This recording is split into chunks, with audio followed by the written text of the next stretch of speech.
Hello and welcome to another episode of Chasing Excellence. My name is Patrick Cummings, and as always, I'm here with Ben Bergeron. Thank you for joining us this here week. How are you, Ben?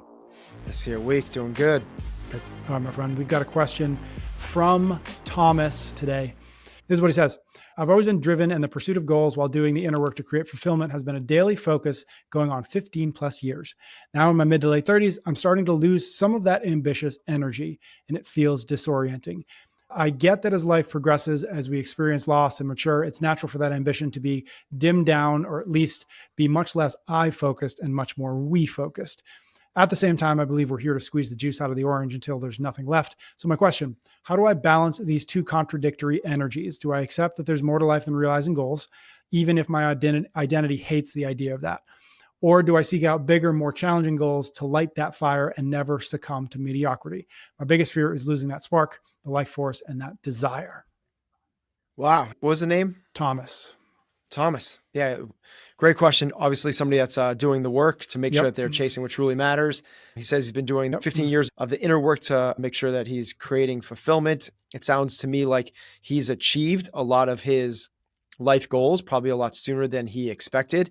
And now it's a matter of this thing that I attached myself to was I am the type of person that goes and does and creates and achieves these things. And now that I've done this, what's on the other side of this? Because I don't have that inner spark, life force, vitality towards anything else. Yeah, it seems like this thing should be more than about me. It's about the we. I don't have that same ambitious energy that I once had. I think you're experiencing what a lot of people experience probably 10 years later in this midlife crisis. I think you're spot on, Thomas, in terms of the question. The answer could be more than a singular path. One is essentially, it's now time to climb the second mountain. And there's actually a book called The Second Mountain, which is the idea early in your life, through your 20s and your 30s, the idea is to achieve and to create some level of career satisfaction and financial flexibility. It's very clear what that path is. People go because we have ambition, especially someone like you, Thomas, and we have the energy to do that. When you're achieving goals, it builds upon itself. It's like a snowball rolling down a hill, gathering and growing on itself. The more you achieve goals, the more you can achieve goals because you realize you can achieve goals. The idea behind the second mountain is to do the same thing, but in different ways. It's about doing the inner work to make sure you're creating fulfillment, but at the same time, you're realizing it's probably more about we than me. To me, that speaks to we found fulfillment in your own journey. And now it's a matter of the second mountain. How can you have impact on other people's journeys? And that might be with your immediate family and your spouse. It might be with your immediate community. It might be bringing sanitation to Africa, whatever that thing is that truly fulfills you. Thomas seems like the type of person that's willing to do the work and figure out what that is. What is that thing that's going to create that spark, that life force, that thing that you're excited about again? Originally, it was, I want to earn six figures. Okay, I want to get the $1 million home and be able to take the 3 vacations a year. Then it becomes, I want to have $1 million in the bank. And then it becomes, I want to be able to retire by the time I'm 55. Now that that path is coming to realization and fruition, that's why the ambition's gone, because it's no longer a challenge anymore.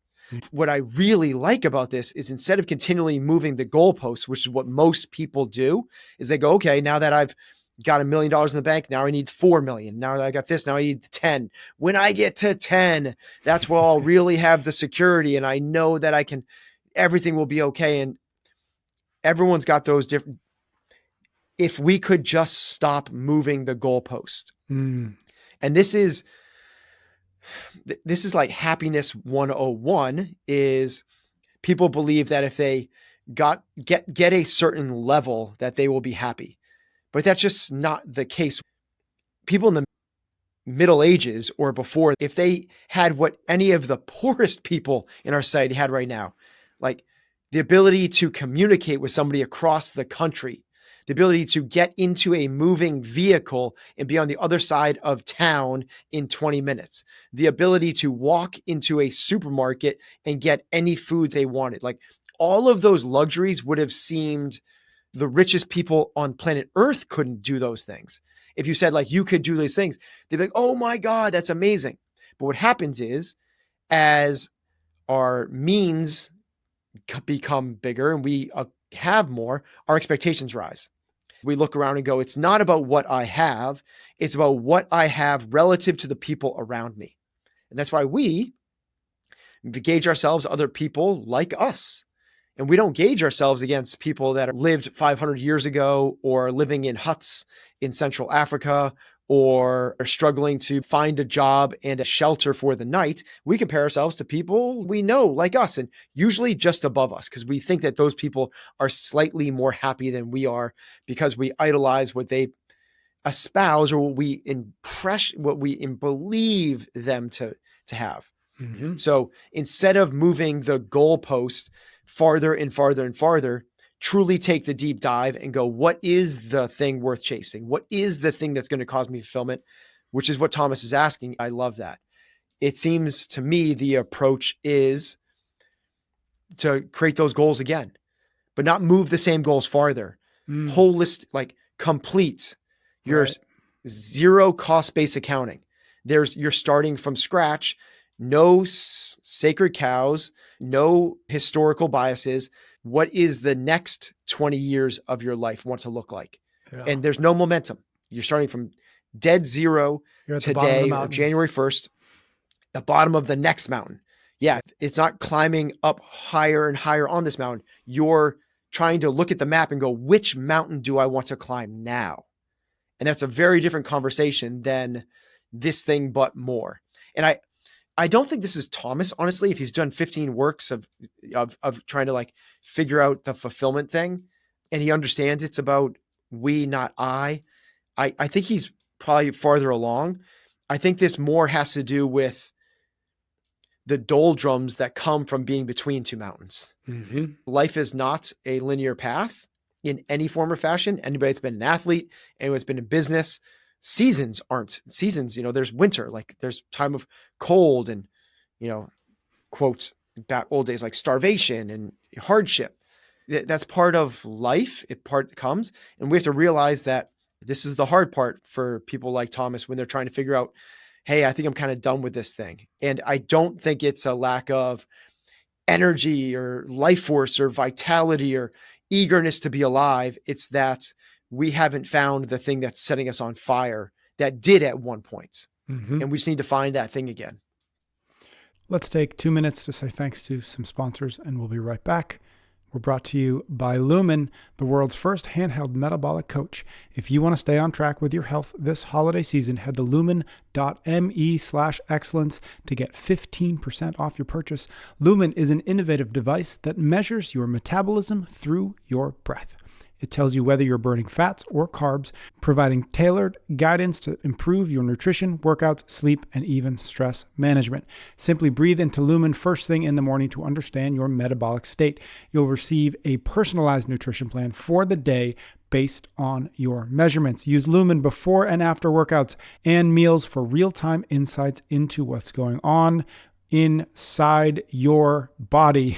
It's all about optimizing your metabolic health, which can lead to easier weight management, improved energy levels, and better fitness results. Remember, Lumen is not a quick fix solution or just a weight loss tool. It's about understanding and enhancing your metabolic health through lifestyle changes. So if you're ready to invest into your health, head over to lumen.me/excellence and get 15% off your purchase. Again, lumen.me/excellence. We're also brought to you by Element, the zero sugar electrolyte drink mix that helps you stay hydrated without the dodgy ingredients. Go to drinkelement.com/excellence to receive a free Element sample pack with any single order. Hydration is crucial for everyone, and that includes you. And Element delivers a meaningful dose of electrolytes perfect for athletes, busy professionals, or anyone looking to enhance their hydration routine. Whether you're working out, fasting, or following a low-carb diet, or perhaps working out while fasting on a low carb diet. I guess that would also work. Element is formulated to support your health goals. Plus, it's backed by top athletes and health experts who trust Element for optimal hydration. And with a no questions asked refund policy, you can try Element risk-free. So if you want to elevate your hydration game, head over to drinkelement.com/excellence for that exclusive offer. Again, that's drinkelement.com/excellence. Okay, let's get back to the show. Thomas put out this dichotomy of either I'm ambitious or I'm mediocre, I think is the word he used. Do you see it as that? Like, do you see it like if you're not ambitious, and we've used the word complacency, which maybe we can use as a synonym. If you're not ambitious, you're complacent. Is there a way to balance those two things?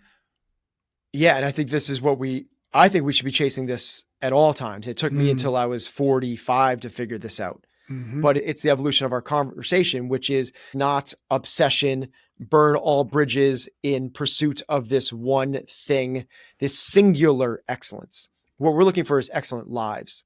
An excellent life is not a singular aspect. It's not one of the singular roles you play or a singular ambitious goal. It is your life in totality.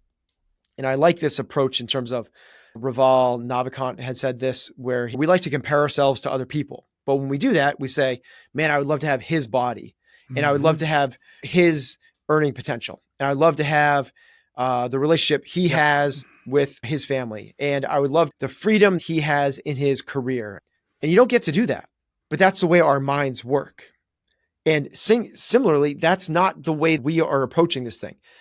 Excellence is not the guy with the six-pack on Instagram. That's not what this thing is. And it's not the person that has $10 million in the bank. And it is not the person that wins the CrossFit Games. And it is not the person that has all of the freedom to do anything that they want to, spent the last 7 months camping in the woods. It's the cross section of all of those things. It is the wholesale approach. And it looks more like a stew than it does a charcuterie board, where it's like, you got this thing here, you got this thing here. It's all thrown together. So when you're thinking about the totality of what we're doing, it is how your wife speaks to you when you walk through the door. It is how close your kids want to sit next to you when they're watching a movie. It is the feel in the vibe when you sit down to have a meal with your friends. It is the feeling you get when your coworker wants to speak to you on Monday morning. It is that project you're doing at work. It is all of these things. It is the way you feel, your energy and your vitality. It is what's going through your mind when you go to fall asleep. This is the totality of the excellence that we're chasing. And if we were to boil it all down into one thing, the number one indicator to me for a life of excellence is peace of mind. That's because when you have peace of mind, everything else is where we want it to be. Understand that could be a level of complacency, and that's okay. It's not ambition or complacency. It's peace of mind. That's what we're after. If you earn $35,000 a year doing this thing, fill in the blank, and you love it and have a great relationship with your wife and your kids look at you like you're the greatest person that's ever walked the earth, and you have health and you sleep great at night and you wake up with energy. That's what we're looking for. Now, what we want is for all those ingredients of the stew to be there to allow it to be a nice, really good meal. And if one of the things is off, if you put a Brussels sprout in there that you cooked 6 months ago that's moldy, that's going to really make the whole thing kind of messy and not taste very good. So we need to work on that piece. And that's the way we kind of go about this balance, as opposed to pursuit of this one ambitious goal at the expense of all others. And I think this is just the evolution, much like we've had this evolution over the last 10 years we were very much, like ambitious energy, go get this thing, set the goals, achieve the goals, do the thing, make the thing, climb the ladder. Let's become the best in the world at this thing, to a little bit more understanding, which can look like complacency from the outside. Mm-hmm. Do you think that part of the maybe we can intuit a little bit of Thomas's evolution of being really, and again, we just keep using this word, ambitious, to a time now where that's not the right word, or maybe that's not the right word. Do you think that that has something to do with kind of the internal and external motivations that sometimes we have? When we're younger, there's this natural drive to prove to other people that you are fill in the blank, whatever that might be. I'm the best. I'm good at that. You should pay attention to me. Whatever the external motivations or incentives might be, a lot of times that's what drives the ambitions, the goals, the want to get better, the climb the ladder, et cetera. And as we get a little bit older and we start to recognize the sort of implicit fallacies of a lot of those extrinsic things, we tend to turn those motivations inward. They tend to be more internal. When that happens, there's less of that drive that I think Thomas is alluding to. Do you think that's at least part of the natural evolution of this conversation, of us, the way we've been thinking about it, is I'm going to prove it to you versus I'm going to prove it to myself? Yeah, I think it's really valid. That I want to prove this to you. Wow, that's like crazy motivating. Like that's like incredibly, incredibly motivating. That's why you hear the stories about the Michael Jordans and the Kobe Bryants and the Matt Frasers that are like, I'm going to go prove it's me against the effing world, right? Yep. It's that type of mentality. And that's the type of mentality that becomes the one, the singular. And that more balanced, holistic approach doesn't have that, because it's not a singular drive. It's not a this at all cost. But I also want to caution that, or caveat that with, you can still be equally as ambitious. It's just not going to look like it because you understand the fallacies of that approach. Once you understand where happiness comes from, and it's not achievement. If you're not striving for achievement, it looks like you become complacent. Mm-hmm. So anybody looks at any monk, and that's what monks spend their entire lives doing, is having peace of mind so they can achieve true joy and happiness. The Dalai Lama is, considered to be one of the happiest people that's ever lived. And that's what he commits his life to. But if you looked at him, you'd be like, the dude wears a robe and just walks around giggling all the time and having small talk conversations. And it doesn't seem like a very, like, where's the Lamborghini? Mm-hmm. Where's the fortune he's amassed? It looks like it's not ambition, but I don't think that's true. I think that to get there, you have to be incredibly ambitious. I don't know the definition of ambition, but to me, ambition is working hard towards a goal. And it's just that the goal, it's not everything that can be measured matters. It's so easy to go, well, this is the thing. How many followers do you have? How much money did you earn last year? How many days of vacation were you able to take? How many people are in your business?